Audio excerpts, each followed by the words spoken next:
2 o'clock. It's a Monday. It's the Bullpen. I'm Tony Mack. Of course, that is Tricky Ricky. We are live here at the beautiful Toyota Field. Of course, it's always gorgeous here, but when the weather looks as good as it does outside, that field's really starting to pop. They're getting it ready for all the baseball that we've got coming up here really, really soon. You might be thinking, Tony Mack, the baseball season, it's pretty close. It's 52 days, right? 52 days, but that's April 6th. That's not the only baseball we have. That's Trash Pandas baseball. It starts April 6th. You're right, 52 days if you've seen the giant scoreboard on your way to or from work. However, a week from tomorrow, I believe, 21st? Correct. A week from tomorrow. Tomorrow's Valentine's Day. A week from that, it's Auburn UNA Day. Auburn's going to be playing baseball here against UNA for whatever reason. Auburn's the home team. UNA's closer. And look, that logistics aside, that's going to be a great baseball game. And then we have a bunch of high school games in March, the beginning, middle of March. The end of March, Alabama taking on TSU here at the field. And we've already sold a lot of tickets for both of those games, the Auburn and the Alabama game. There still is more, though. So if you want to come to the game and bring a group, call me or Ricky. Get your tickets. Come hang out. I know I'll be here. I know he'll be working the game. So we'll be hanging out and doing our thing. And then, of course, the Trash Pandas baseball season starts on April 6th. A lot of fun news in the world of baseball since the season's coming up. I know they made some changes today to the position players pitching. So, they're going to limit that. What's the deal with that? They're going to limit it as much as possible. I didn't read what exactly was going down. I did see the headline. So we get too many guys hitting 500-foot home runs on 65-mile-an-hour lob shots across the middle. I guess it's probably if I had to guess, it would be like a certain. It's going to be like a late inning situation. I don't like that. Late. I don't like that. Isn't that the best when you see the third baseman go out there to pitch an inning and then he gets a guy out? That's always the funnest. Like, remember when who was it? Adam Duvall got hit by a pitch. It came in at like 57 miles an hour, and he tumbled to the ground like he took a heater at 100. That's one of the best parts about baseball. I mean, the game is out of hand. And both teams have officially or unofficially forfeited without forfeiting. Mm-hmm. And now you get a little something else to watch in a game that was unwatchable. Now you get to watch a guy, try another job. That kind of stinks. Yeah. What's the point? I guess games are probably going too long. I know we had a couple of those where we were up by a bunch and the other team threw in, the left fielder, and then dude couldn't get anybody out. Like, it was year became one, an issue. Year one, our first home Sunday when we had the walk-off grand slam by David McKinnon. Yeah. Who was it? The Smokies? I think it was the catcher, wasn't it? They took the lead in like the top of the 14th inning, and then they decided to pitch a position player. I think it was like their reserve bullpen catcher had to go in there and pitch, and he threw a meatball. And I think me and you could have maybe sack flied for the win, but we had a granny to rub a little salt in the wound. But that's a shame, man. I kind of like that. Mm-hmm. The extra inning, extra runner is going to stay. I'm cool with that. In the regular season, of course, is going to be the thing there. I'm looking for the position player pitching thing. There were 132 instances of position players pitching in 2022, up from 32 5 years ago. Players had concerns that statistics were beginning to be dramatically affected by so many position players pitching. Under the new guidelines leading the team to have to be up by 10 or more runs in the ninth inning to let a position player pitch, but trailing teams can use a position player anytime they are down by 8 or more runs. Position players are also allowed to pitch anytime in extra innings. All right, so we'll still get it. We'll still get it. I think position, in order to shorten the game, and of course all this is regular season, right? The extra runner on, we don't mind it because it's regular season. If that's what we're going to do, and we want these games to go by faster, I think it should be a requirement in extra innings. You get to the 10th inning, you have one runner on, you get one chance to win. You don't do it. The 11th inning, position players are pitching. I think that's going to make the game go longer. I don't think that's going to help. No, one team will score more than the other. One team might not stop scoring. It might just go on forever. That's true. That's probably true. That's what happened to us. Guy gave up like 8 runs, and it was like, hey, no offense, love watching, and hey, big fan of the sport, but I think I'd like to go home now. This is no longer a competition. I'll never forget the Braves Pirates game that went like 19 innings back in like 2010, 2011. Yeah. There was just one little girl, and I mean she was young, just in the outfield. You can hear the whole time, "Let's go Pirates!" until the 18th inning, until it was over. I'm pretty sure I slept through like 4 or 5 of the innings. Woke up in the 18th, and the Braves. You want to know how ready people are for games like that to be over? The umpire blew the call at home plate so we can go home. I get that. I've been there as a 9-year-old umpire when I used to umpire here at Palmer Park down the road. Like if there was a game that was it past 2 hours, yeah. A guy at third, if he scores, we're out of here. But if he doesn't, we got to play extras. He's got about a 60-40 chance, maybe 70-30, depending on how this kid's pitching. You know, if he's not pitching in the strike zone.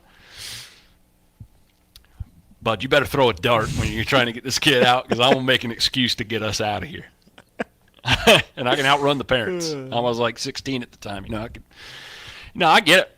I get that. It's going to stop 3 feet short of the bag. I had a kid slide into home. It. No joke. He slid into home. But the thing is, he kept his leg above home plate, and he just sat there like that, and he wouldn't dip it down to touch the plate. And so I sat there like this, and he's just sitting there like with his foot hovering. And the catcher's like waiting for the ball, like, hey, this kid for some reason won't touch the base. And he's standing there. And the parents don't even know what's going on. And finally he gets the ball, tags him, and I go, yeah, right! I ring up a 9-year-old. Oh, wait! Like way too much enthusiasm. This guy stinks. Like, we don't even sit there for 10 seconds. Nah, sorry, the foot was not. It was above the. You're a bum. Yeah, that was Get pretty. him out Yeah, of here. that was. Did you get yelled at? The 9-year-old championship game had to have security because there were death threats. To you? Yeah. Well, the previous squad in the semifinals, I guess they had a situation like me. They were like, hey, dude, look, we're at time limit, all right? And this ain't a very competitive game. That kid's about to be safe. And there were some parents that felt the need to get a little aggressive, and we had a little security. I remember that phone call. He's like, hey, what's up, Rick? Ready for the game tomorrow? My boss, the umpire guy. He goes, yeah, I'm pumped, man. He's like, yeah, you did great this year. That's why we got the championship game. Just want to give you a little reminder. We had some death threats last night. So there's going to be several security behind home plate and around the field, some in plain clothes, some not. And I was like, what? I'm thinking like, dude, I got a geometry test tomorrow. And dude's calling me and telling me I might die here at Palmer Park for the 9U Pirates versus Cubs. Like, I don't want to go out like that, man. But everything was fine. I made sure to make the calls right that day. Yeah, hey, Ricky, listen, man. You've been great all year long. Some parents, they get a little crazy. They said third base might be replaced by your head. Just be careful out there. Look, the team mom for the 9U Cubs dumped a bunch of poison into the Gatorade at the concession stands. Look, we've tested it, and we've got a majority of it gone. But just so you know, you should probably bring your own drink on Saturday. Yeah, it's bad. Dude, baseball moms are a different breed. They are. Buddy, you ain't kidding. Don't know the rules. Don't care to know the rules. But they got an idea how it's supposed to go, and if it don't go like that, yeah, you're about to run into Lou Piniella. Prefer to not know the rules, honestly. The least rules you know, the more aggressive you're allowed to be. It frees up your mind, frees up the space to fill ugly, awful thoughts that you can yell at a 16-year-old calling a 9-year-old. That was a foul ball after 2 strikes. That's 3 strikes. He should be out. You can't explain the foul ball rule to grandma back there. So. You just take the beating, man. Shout out to all my youth referees and umpires out there. That ain't no joke. You are public enemy number 1 to a bunch of people who do not know you and have brought their kids to a public setting. How can you call him out? He tried really hard. I hate you. I'm going to kill you. Like, oh, my God, lady, please don't. I'm the vice president of the Beta Club. Can you please? What was crazy is when I was little, I grew up in a really small town, and we were like, our high school was pumped in, our middle school and high school pumped in 2 different town schools. So like, you take our high school and middle school and split them in half. That's how small we were. Like, and the umpires were like parents' fathers. Yeah. So the moms yelling are very close to, if not related, if not married to these people that they're yelling and threatening. Gary! You're hearing that a lot. Yeah. Come on, Craig. You know that wasn't it. Yeah. Oh, hell, Ray. What was that? At least you get a little leniency, though. It's like, that's Ray, man. Don't worry. He got a drinking problem. He needs some money. He'd be all right. Kids will be all right. None of these kids going to the pros anyways. Who cares? We had a game one time where the umpire didn't show up. So one of the dads who'd been drinking decided he was going to call the game. He didn't have any gear. So he was calling behind home plate with no gear, took a foul ball right off the chin. Oh, man, that's a man, and dude. continued to do it. He was cool with it. Oh, we're all right. We're all right. He was cool with it. It's just a glancing blow. I took it well. So Foul ball. There was no glance and blow. It was full on right on. I had a dad pop on the field once. Give me one. He just he came like out of frame. Like, oh, I can't. He just busted up in there and went. And then I sat there at home. I was like, and then his wife went, Dan, get out! And he's like, and he gutted his jaw and he went back into the stands. How crazy is that? If you're a grown adult who's ran onto a youth field and given the stank eye to a 16-year-old umpire, like, you got to chill out, dude. You got to re-examine some things. The most nervous I've ever been in my life. Like, my dad, he always lived in different places, so he didn't he was never an umpire in the same city in which I played. So during the summers, if I wasn't playing baseball or if we were out of baseball and it was time to go visit him, we'd go to some of his games. Being someone who would sit and watch your dad umpire baseball games is so nerve-wracking because my dad is the umpire that everyone hates. And he gives you plenty of reason to hate him, too, when he's out there on the field. Because he's like, he'll definitely, like, if you've been giving it to him a little too much, ball way outside, catcher has to move to get it. Ah! Yeah, he'll stick it to you. They love to hate him, and I had to sit there like. So it got so bad sometimes where I'd join in just so they didn't think that I was on his side. Like silence was somehow protecting him. Like, yeah, this guy, get him out of here. But no, can I still have a ride home, please? Dude, my dad refereed one sporting event once, and I went with him to be the ball boy it was a soccer game. It was the UAH alumni soccer game because he played soccer at UAH. And for some reason, they asked him to referee. And it was all dudes that were just like a generation after him. He didn't know any of the guys. And he's out there trying to be a stickler for all the rules or whatever. And it's bothering these people who don't know who he is. And they're just trying to have fun with all these friends that flew into town and they haven't seen for a while. My dad, this jerk, gives a red card to both teams. Every player. Threw everyone out and canceled the game. We had to run to the car and run away. I don't even know what they did after that. He gave in like the 20th minute, he gave a red card to everybody and ended the game. I'm like, dude, you don't have real authority. They paid you $100 in cash to show up at this field that they rented for the day, and you just threw everybody out of an exhibition game. Get this? Yeah, you're they didn't ask him to come back anymore. That was the last time we did functions at the school. Yeah, your dad wins. He wins the bad official. I remember being in the car at like 7 years old going, Dad, what was that, man? You throw them all out of there? Dad, I don't even really understand how this all works because I'm very young. But that felt like that was unnecessary. I felt like we should not have done that. I had to do it, son. I had to set the tone. I don't. You canceled the game. What do you mean set the tone? The tone. You ended the tone. You were the tone. There was a tone. And then you created a new tone, and that tone was the end. Done. Finality. Oh, my God. But speaking of, like, in the same tone of poor officiating or giving it up to all these officials that might have a lot of people on their backs, Super Bowl 57. The National Football League. Yeah, Super Bowl 57 Roger happened. Goodell, a man who just last week when asked about the officiating over the season, said, I think it's been the best it's ever been. And here we are with a Super Bowl that was an instant classic and an ending that was maybe one of the worst ever. Just the most anticlimactic, at least.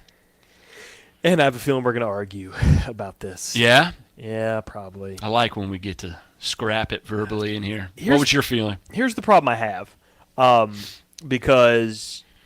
Of course, we're referring to the third down play with 1:40-something left. James Bradbury, and it was a Juju that he held. If Eagles get a stop, they force a field goal for the Chiefs, so they get the ball back with plenty of time to tie it up or win. Not the case. I feel like around here you're hearing a lot of people upset because they were probably pulling for the Eagles because of Jalen Hurts, Devontae Smith, Landon Dickerson. Sure. So I get that, and I was trying to look at it objectively because in the moment, like, I was kind of relieved because I was pulling for the Chiefs a little bit, but I was trying to take that out of it.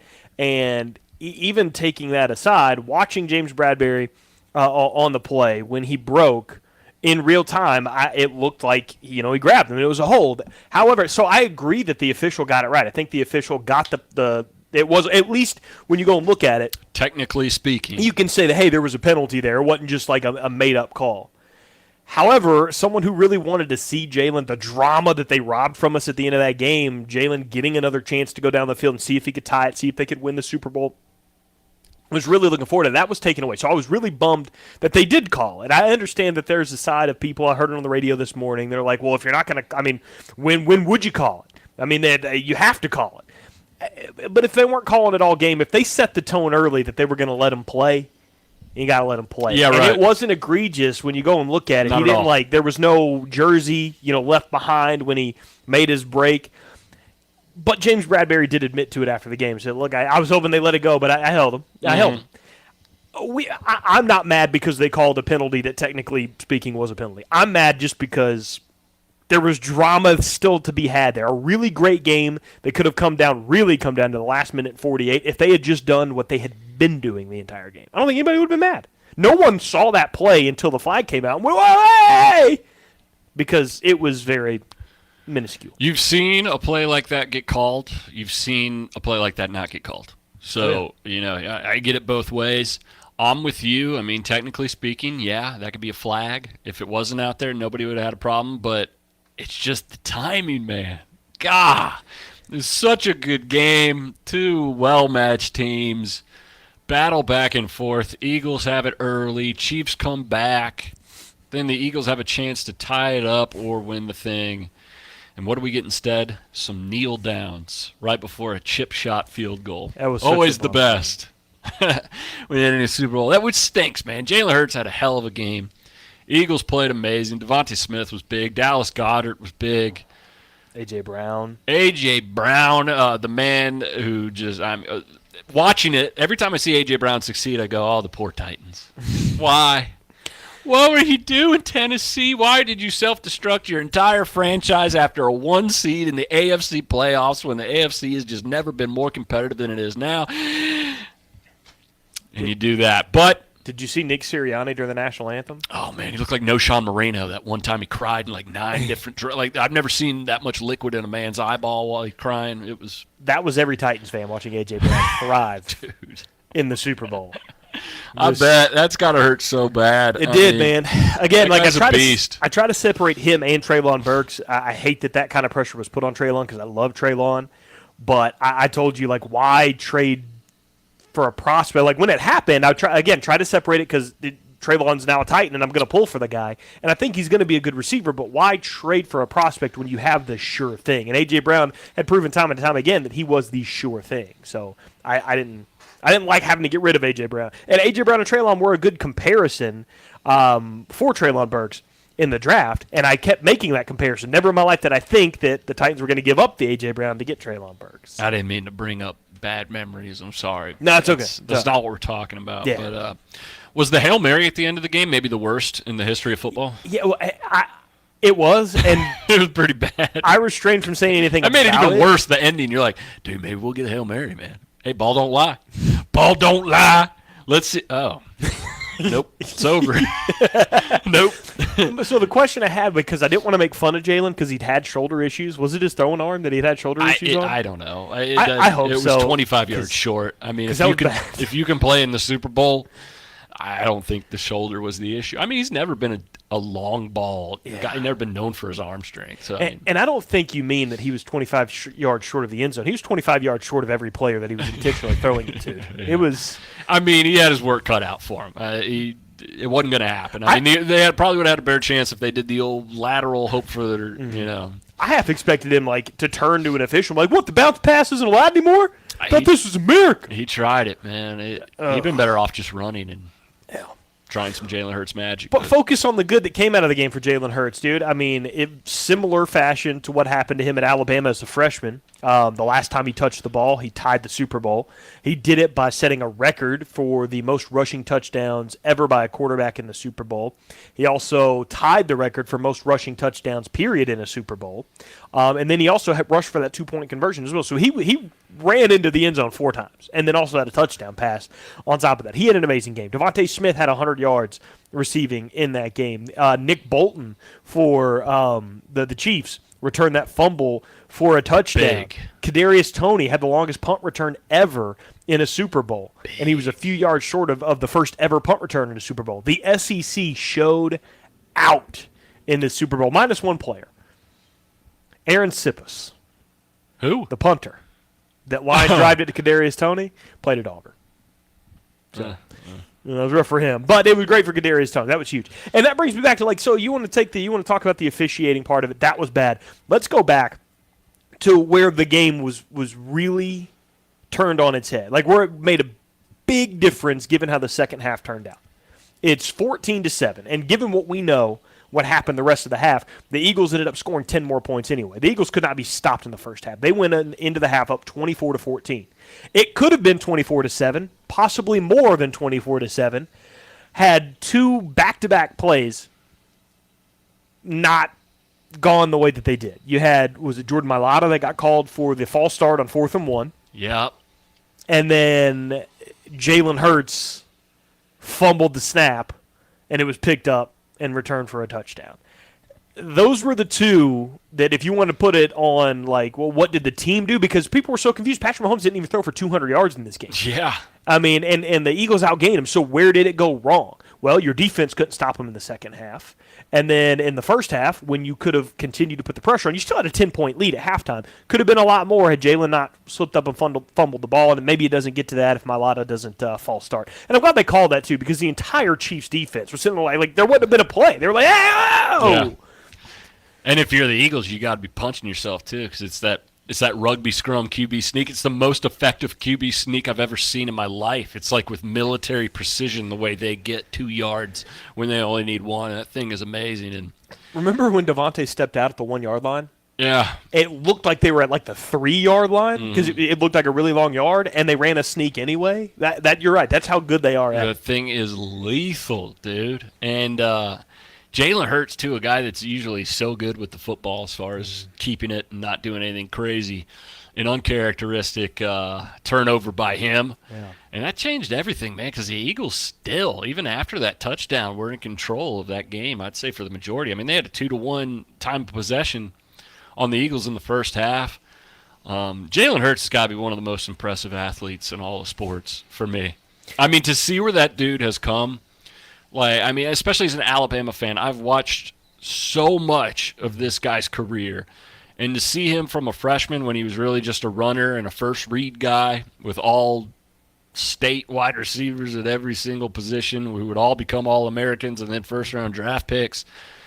But, to lose the job because he couldn't pass at a college level on a team loaded with studs to then go for starting a Super Bowl in your second year as a starter and to have that kind of efficiency and be able to pass that kind of ball on a team like the Chiefs who have been in the Super Bowl, 3 out of the last 5, and if a couple plays go the other way, they've probably been to all 5 Super Bowls.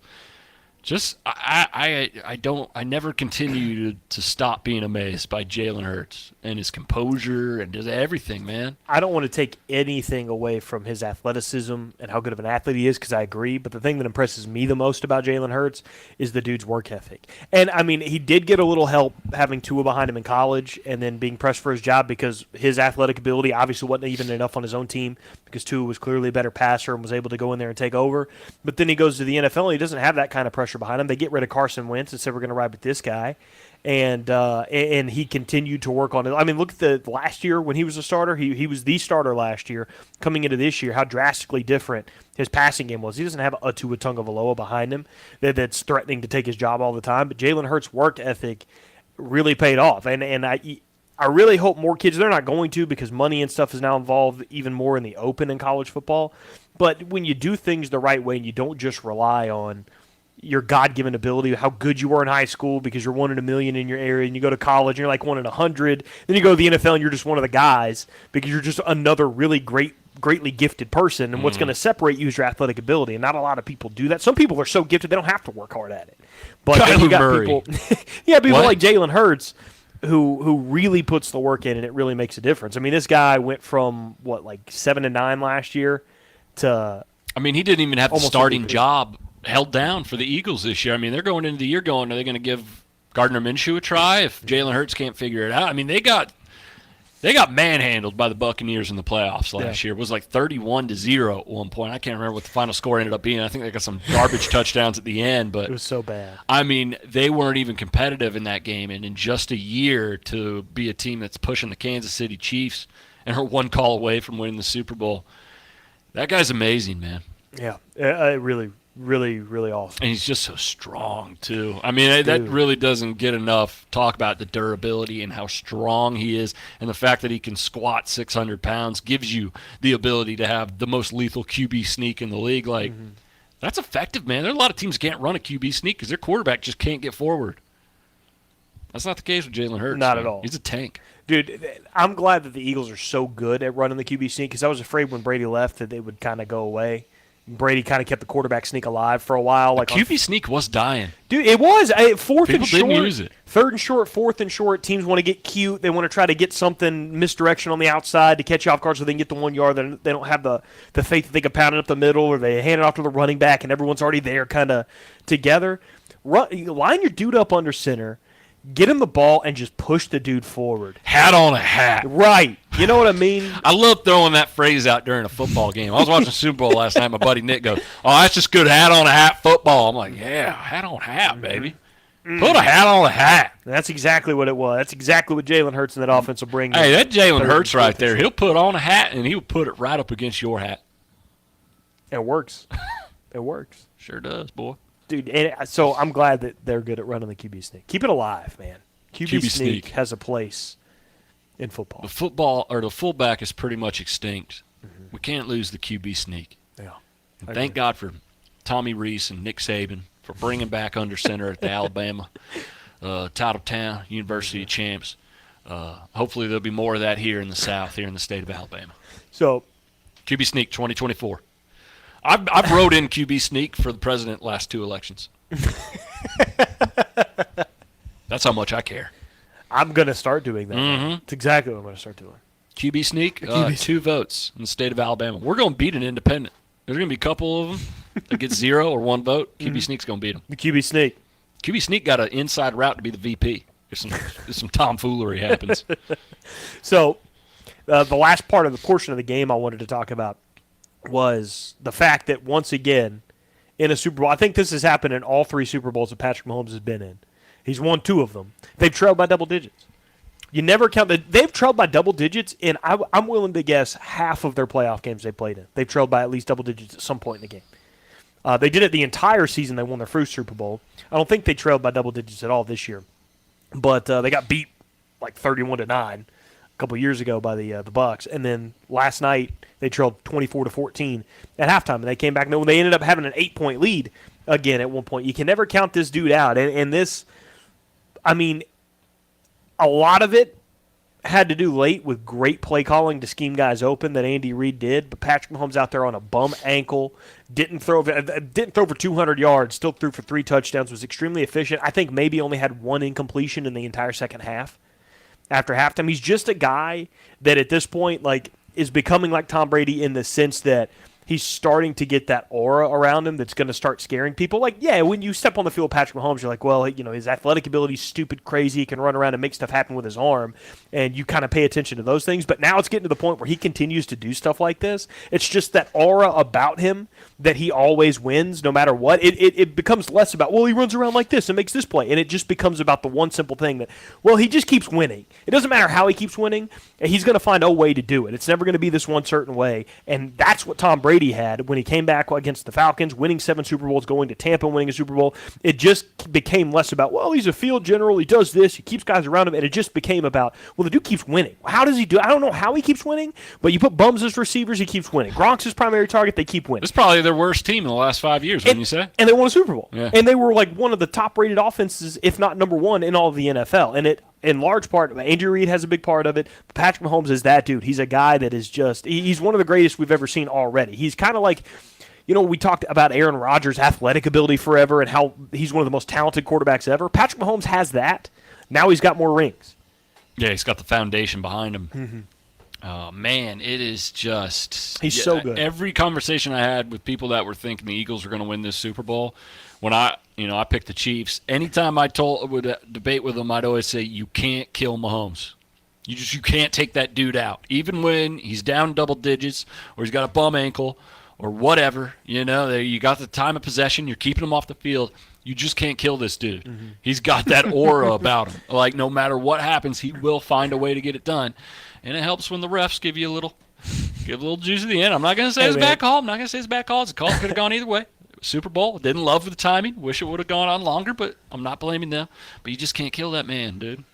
As good as he was last night with the 3 touchdowns, Pacheco ran really well. You had Travis Kelce play a big part in the game as well. Kadarius Toney, the punt return. You know who should have gotten the MVP of the entire postseason for the Chiefs? Because he played a big part in their win against Jacksonville, big part of their win against the Bengals going into that game, and then when he got hurt again last night. Shout out to the guy doping up that ankle, man. You know what I'm talking about? I mean, that guy, the most important job in all of football, when Patrick Mahomes goes down and he's hobbling, he can't walk, and then all of a sudden comes out of the locker room at halftime like you just screwed on a new ankle, you undid it and put like a new light bulb. That guy is your MVP because he did it 3 times. He did it against the Jags when he got hurt. He come back out and after halftime looked like a new man. He was obviously banged up against the Bengals, but you have that right there. And then last night he goes into the half banged up again. That guy sitting in the locker room like, here we go, baby. This is where I make my money. Dude, shout out to John Voight in Varsity Blues. Remember that movie? Remember Mox wouldn't take the shot. He said, I'm not going to do it, coach. And guess what? How many Super Bowls Mox won? 0. Squat, dude. Now, he didn't even play in one. He didn't. He let the team down. Patrick Mahomes said, my leg could probably surgically be amputated right now. It's so damaged. And they said, well, we give you a shot. You at least have less pain for a little bit. You probably play. And he said, light me up, baby. You know? If I got to Ronnie Lott this thing, if I got to cut it off, put a peg, I'll do it. I'll play the second half with a peg. But he didn't have to do that because medical technology and innovation has come far enough to where you just a little injection. I love it, man. Yeah. Does that take a toll on you, though? I would imagine he's going to have surgery this offseason. You think? For a high ankle? I would imagine so. I mean, he's basically like, it feels like this close to breaking his ankle. Maybe some arthroscopic, get a little scope job? Get the garbage out of there? Yeah. He's going to do something to clean it up for sure, I think. Suck up some of that residual painkiller? Yeah. Get some of that out of He's there. been juiced up. That ankle, man, he was in bad shape that first round of the playoffs. Dude, people keep – you saw a bunch of tweets last night. Like, Mahomes, every time he goes down with an injury, just baits all those haters on Twitter like, oh, he's fake. Look at him at halftime. Come out here like nothing's wrong. He faked the injury. Faked the injury. It, yeah, dude, you know how doped up that ankle is right now? I guarantee you he can't feel anything. Ever since Tua messed up his ankle when he played at Alabama and then they created a surgery to make sure he didn't miss a game, that's when I knew him. Like, if quarterbacks have a different sheet of options. You know? If you lose a nose guard, buddy, you're lucky we're not taking you out back like a horse, okay? Like, you're a big man. We don't have any options. Quarterback gets hurt. It's like, look, check this out. We got some high-test fishing line, and if you give me about 30 minutes, I think I can sew that sucker right back up. I think it worked just like you never even got hurt. What do you think? I could turn what's in this tackle box into a new ligament. What was that surgery called? Tightrope surgery, I think. I think they literally put rope in that man's leg and tightened it up. I think that's what it was called. I did. They invent surgeries for quarterbacks. Yeah. And they invent whatever Mahomes needed last night. And then last night also, the halftime show. Rihanna was out there, and it was just like we get caught up so often when it comes to events that everyone's watching that it either has to be the expectation that we have with the actual game itself, with the halftime show, with the commercials, has to be the best round of commercials, the best halftime show, or the best game ever, or it's automatically one of the worst. The game was awesome. The halftime show was fine. It was one of those where, like, I didn't visually watch almost any of it. At the beginning, Rihanna comes out. She's singing, better have my money. Got her little prego belly hanging out a little bit. Oh, good for her. I'm going to go make brownies. Cool. So I went to the kitchen. I was making cookie brownies. I'm like dancing around. Oh, this is probably her last song, And then she plays another one. I'm like, oh, no, this one, that's another good one. Look up. Wife's dancing. Hadn't stopped dancing since it started. I'm like, okay. Yeah, it wasn't a bad halftime show. Sit down with a brownie. Open up Twitter as they're getting ready to kick off the second half, and everybody thinks Rihanna is what's wrong with America. That is a tweet. I like a word for word read that. Rihanna is what's wrong with America today. I'm like, what is she doing? That Rihanna's poisoning our youth time back. It was just it was a fine halftime show, but people found a way to be offended by it. Oh, she's out there shaking her butt. Blah, blah. I tell you what, I promise you it wasn't as bad as you think it was. We just had guys all across America cheering J-Lo and Shakira a few years ago for doing all that. But Rihanna comes out here and doesn't do that, and she got accused of doing that. She was pregnant pretty mild because of that, I thought. So. Yeah, dude. I mean, I'm like what you said. I was like, oh, cool. It was a halftime show. I remember that song. Cool. Hey, she pregnant? All right. Hey, man, those are cool stages.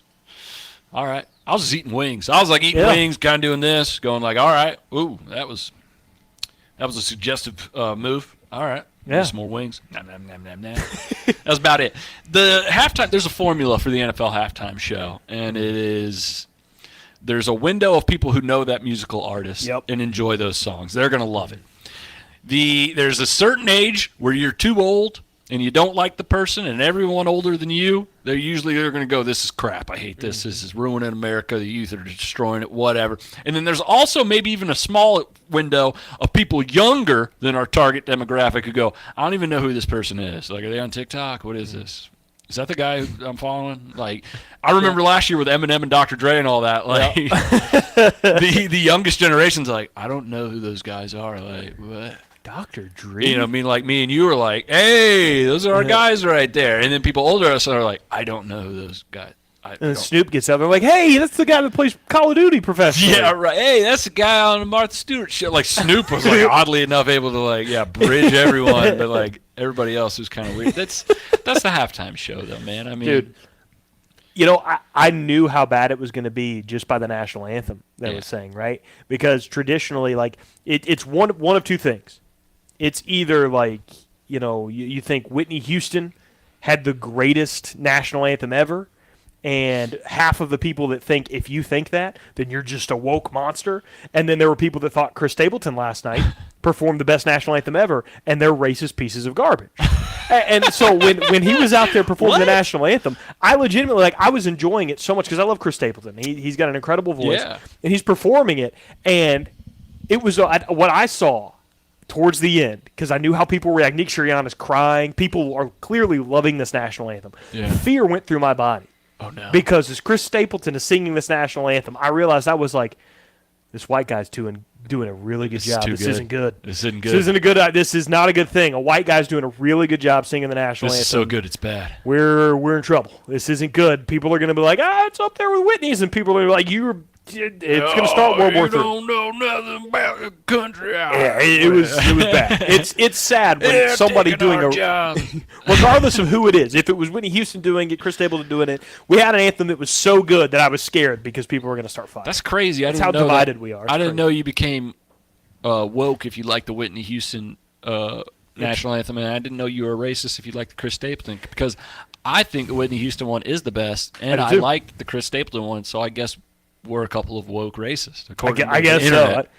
Whitney Houston, I still think, is the greatest anthem of all time. Chris Stapleton's was amazing, and I don't think anything will ever beat that Whitney one, dude. The hair stands up on my arms when I hear that one every time. Almost nobody goes to look up and hear the national anthem, right? Like, it's not one of those songs you get in your playlist, like you're about to squat 600 like Jalen, you're setting a PR, and you're like, you know what I need? The Star Spangled Banner. Let's go. No one does that, but I guarantee you a bunch of people have looked up Whitney Houston singing it. I'm not going to go back and listen to Stapleton sing it, but I promise you, 3 times this year, I'll listen to Whitney Houston sing the anthem because it's amazing. Like you said, it gives you the goosebumps.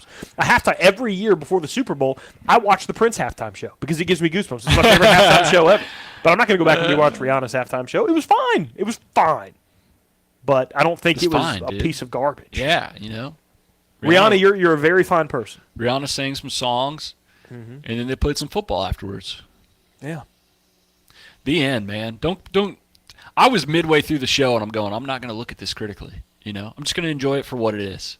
That's what we need to get back to doing.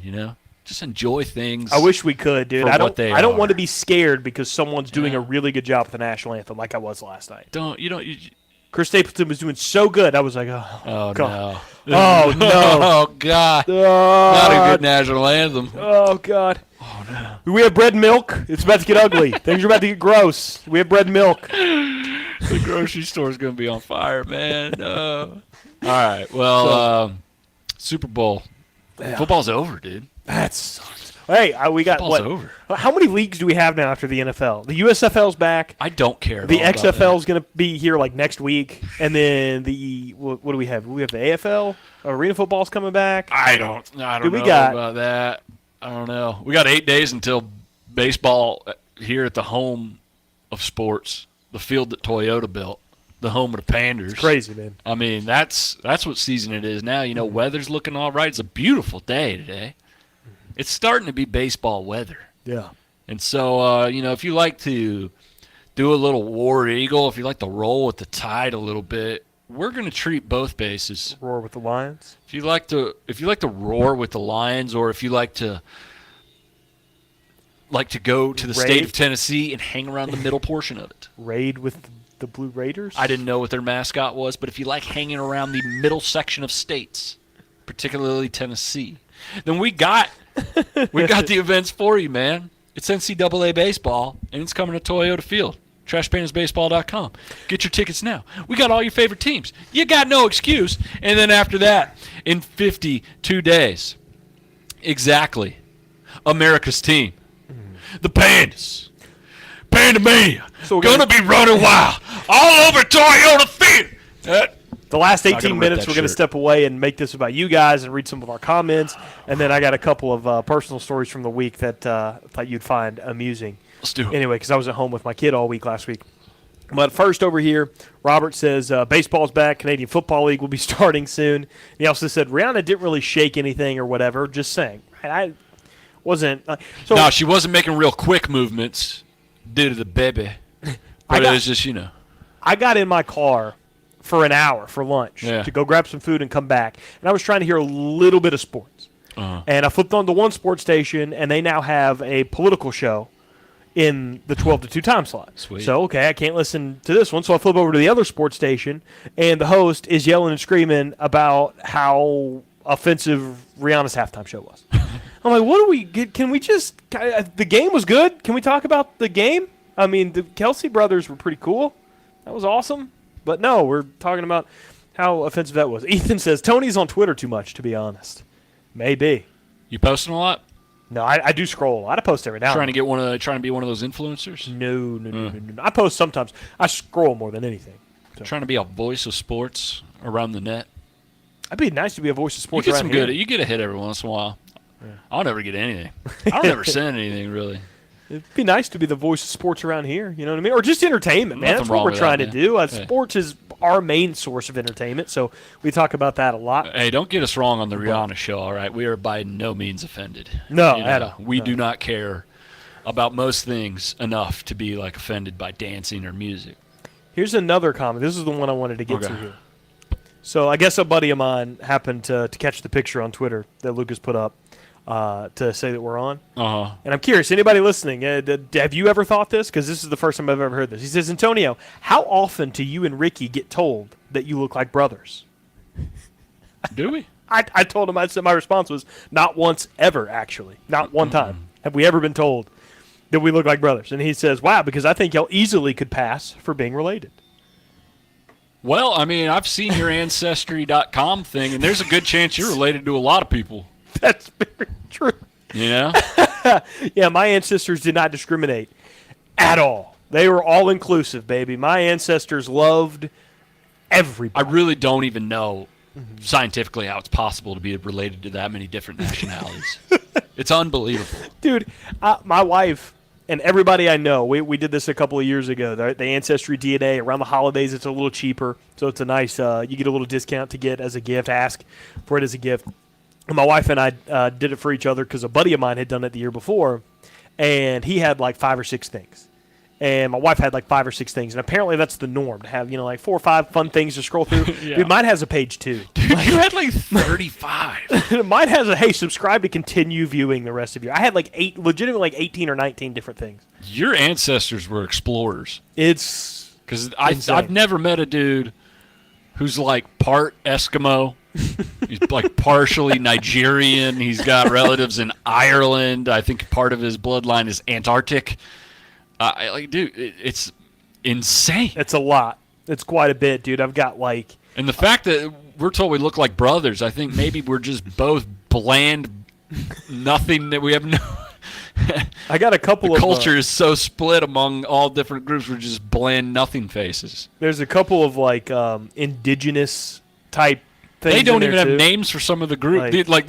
Some of these societies haven't even gone out into the world. They still live in their portion of the globe. They changed apps, and now I don't know my login, so I'll have to get it some other time. But oh my gosh, that's a lot. When I sent you a picture of it, like you asked me to send you a picture of it a while back, I had to take 2 pictures. I dare anyone. There's no one out there that has more, whatever that is called, genealogy. There's no way. It's a lot, dude. I'm the equivalent of a mutt that you would see. You're like drinking around the world at Epcot. Yeah. If it had a baby. Yeah, exactly. So. And then that baby had frequent flyer miles and started traveling because Epcot doesn't even do it justice. It's true. It's true. Insane. Oh, man. So I had one more question for you, sports related, that I meant to get to when we were talking about the Super Bowl, and then I had something that just random thoughts. I have a random thought that I like to bring up every now and then. It's not going to be some weird thing that I'm offended by this time. Okay. Like fiction or nonfiction or apples to oranges.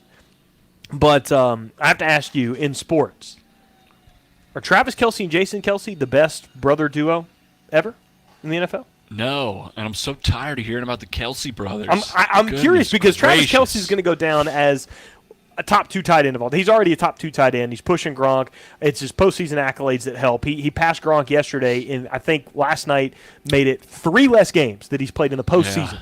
3 less postseason games. He's already passed Gronk for the most touchdown passes. That was impressive. However, if you look at the regular season stats, I think Kelsey's played like 1 or 2 more games. Gronk has like 22 more career touchdown catches than Travis Kelce. But he's one of the top 2 tight ends of all time. For sure. Jason Kelce is easily one of the best centers. Yeah. So, I mean, where are they on the list? Because you have some good ones right now playing. Still, you have one half of the Watt brothers playing. You've got the Bosa brothers going at it, making a name for themselves. The Mannings are retired. The Matthews brothers back in the day. So where do they stack up? Man, the Mannings, I mean. The McCourties. Fantastic. The McCourties. The Bosas are really shaping up into something. The Watts. Watts is a good one because JJ's already submitted himself. And I might have to go with the Watt brothers. TJ's still got a... Derek doesn't count. TJ's that's bonus points, but he really... TJ's not like super deep into his career, so he's still like... Yeah, but 2 brothers to win NFL Defensive Player of the Year? Mm-hmm. Like, that's impressive. You got 3 Super Bowls between Travis and Jason. Yeah, but that's more of a team award. I'm saying, and it's not like those guys aren't major contributors, both teams. They're both very good. It's tough, but I mean, on an individual level, I mean, J.J. Watt, 3-time Defensive Player of the Year. T.J. Watt, arguably the best defensive player in the league now. So you're going to put the Watts. I thought we would be arguing the Kelce's versus the Mannings. I was thinking Manning at first, but when you said Watt, it's like, that's hard to argue, man. I mean, those are 2 dominant figures. Mm-hmm. And the Kelce's are good. I don't know. That's a tough one. Yeah, they're up there, man. I would have a debate either way. I would put them over the Watts right now just because TJ's really still incomplete. Now, Travis can still be around for a while, but he's been in the league 10 years now. So is Kelce. And the Mannings, it's not like Eli Manning was just like Eli Manning when he retired. We were like, is he a Hall of Famer? Mm. There's that debate out there. Of course, he's got some Super Bowls. He's done what he's done, but the question now is, should he be? He's going to be. Absolutely. Like, he's a lock for it. The question should he be a Hall of Famer? Is he a Hall of Famer? Yes, he's going to get in. He's a lock to get in. There's no question about that. You have to factor in contribution to the game, the historic plays. I think one of the things that got Kurt Warner into the Hall of Fame is that he's still so active with the NFL. Mm-hmm. He works for the NFL Network. He's still a figure in the league. I think that helps you because, I mean, it makes everyone forget about the absolutely horrendous period of Kurt Warner's career in the middle when he played for the New York Giants. Mm-hmm. Like, he was amazing with the Rams, great with the Cardinals. There was a 4-year period where he was like Eli Manning's backup and just completely stunk. And no one talks about that anymore. And that was kind of holding him back. But, he's a nice guy, and you get the nod. And that's so wild, too, because he's won He's won an MVP or two, hadn't he? NFL MVPs, won 2 a Super Bowl. NFL MVPs. He's got a Super Bowl MVP. He's played in 3 of them. I mean, the guy's accomplished a lot, but he was a backup quarterback at one point in the middle of his career. That's insane. That's one of the weirdest, Yeah. kind of athlete things out there that I feel like that never gets referenced. No. You never hear about Warner's Giants days, do you? No, I forgot all about it. Right? I thought it was Rams to the Cardinals. I completely forgot about the Giants. He stunk. He stunk with the. Wow. I thought he went back to work for the grocery store in between. I don't know. He was almost there, and then the Cardinals took him, and then he put you know, a glove on, and he figured it out. I thought in between he and his wife were working on that masterpiece of a movie. Maybe that's what it is. Maybe they were working on the script for American Underdog during those years. So the last thing here, dude, I'm so glad to be back at work this week. I had to stay at home last week. Me, my wife, and my kid were all sick at different points. Luckily, I was only sick really Monday. I had it worst. Tuesday, I had a headache. After that, I was totally fine. Wife she got better towards the end of the week. Oliver had a bad cough all week, so I was home with him all week. And you sit around the house and you start overthinking stuff. And there's some stuff that started to freak me out. So I watch. Let me get into the psychiatrist kind of position right here. So my wife and I watch a ton of movies, right? Mm-hmm. And we really like horror movies. We don't watch them as much anymore because he's usually around in the living room. And we try not to let him, be around that stuff and accidentally catch a glimpse of something pretty crazy. But he sits in his jumper.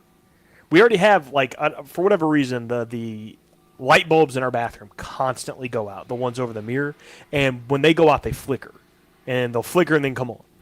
That's spooky. And then they'll flicker and they'll come on. But it's like if you've watched, as many horror movies as I've seen, it's usually like ghosts trying to talk to you or whatever. That's a sign. So, that you're thinking, oh, well, what if, ha, ha, ha, ha, ha. And then my son was sitting in his jumper the other day. And whenever I show him the camera on my phone, like if he sees himself, there's like a delay, but when he sees himself, he gets really excited. He smiles and laughs. Well, on his jumper, he's got like a little mirror in like a little star. Yeah. And he sits there and talks to that mirror over and over and over, like, hey, laughing and screaming at it.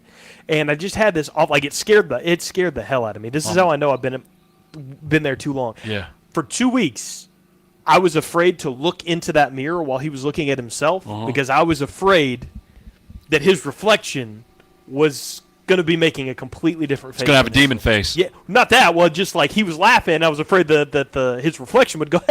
Scary. Oh, yeah. Oh, yeah. No, I was terrified, dude. Yeah. 2 weeks I wouldn't look into that I don't mirror. blame you. I wouldn't look either. I wouldn't do it. Can't do it. He's talking in the mirror? Yeah. And only he can see it. He's like this close to it. He sits there and talks to it like it's his best friend. Hey, man, I'm a big fan of a Ghostober on the Travel Channel. And dude, is that a hashtag? Is it? That's a hashtag. Hashtag Ghostober on the Travel Channel. And a lot of little kids, man, say they got an imaginary friend. Maybe it's not so imaginary. Dude, it's terrifying, man. I'm so scared of it happening. I refuse to look into a mirror. You're going to need to remove that mirror from the jumper. It's got to go, right? It has to go. Pop it right out. Get you a flathead screwdriver. Mirror no more. It's just a little click. It clicks out. So. Even better. Don't break it, though, because then the demon will haunt you forever. That's true. Then it becomes attached. It's got to go, man. It's not a good situation. No. That's a Ghostober nightmare. Laying on the floor. He had been up for 3 straight days, refusing to go to sleep. He's trying to work from home. He's really clingy when he's not feeling well. So I'm laying down on the floor. He's having a great time in his jumper. I'm like, if I just nod off for 10 minutes. And he's laughing hysterically at this mirror. And immediately I was like, oh, God, but what if? What if? You try to nod off, and then all of a sudden you hear it. And then you're like, hey, Oliver, keep it down. And you realize he's not there. He's not even there. He's asleep, too. The haunted jumper. I'm pretty sure my house is haunted. Dude. The haunted jumper. That sounds like a garbage movie that would be on TV. Maybe a Ghostober original. Ghostober, is that the equivalent of Halloween equivalent of Lifetime movies? Yeah, that's what they do. They do Ghostober over there.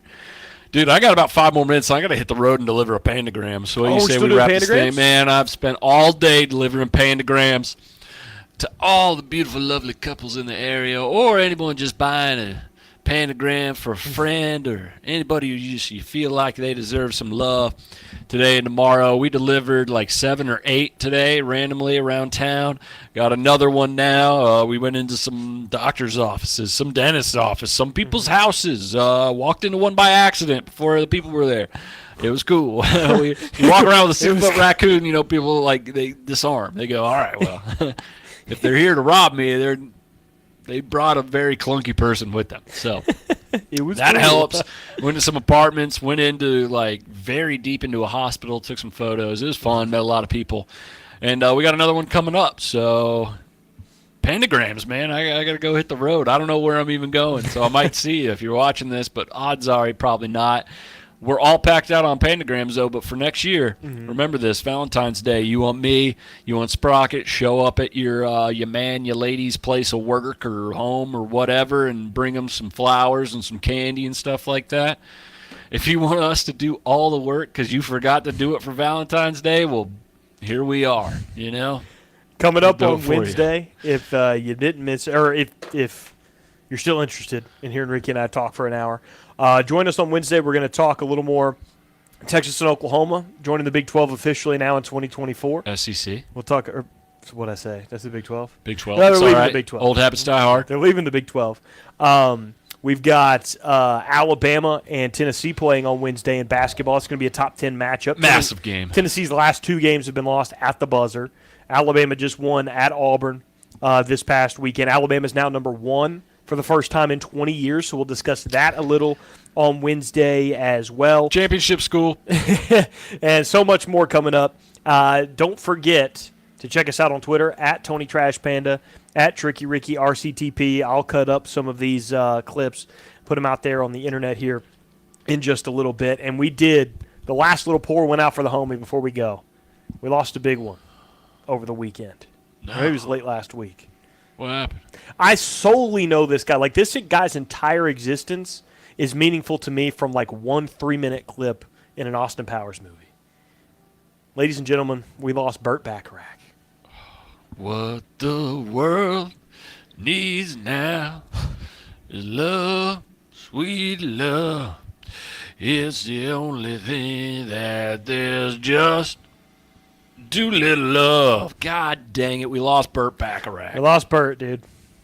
So I love that scene in Austin Powers. that's literally how I know him. That's it. That's the entire scope of how I know Burt Bacharach. Great name. And it still hurts. It's a top tier name. Burt Bacharach, Burt. which is a name I'm going to start using as an alias because I feel like most people don't know who Burt Bacharach is. You meet anyone under 30, they're not going to know Burt Bacharach. No chance. Name's Bacharach, Burt Bacharach. I'll introduce you as Burt Bacharach during one of the games. Dude, great name, great musician, and he was right.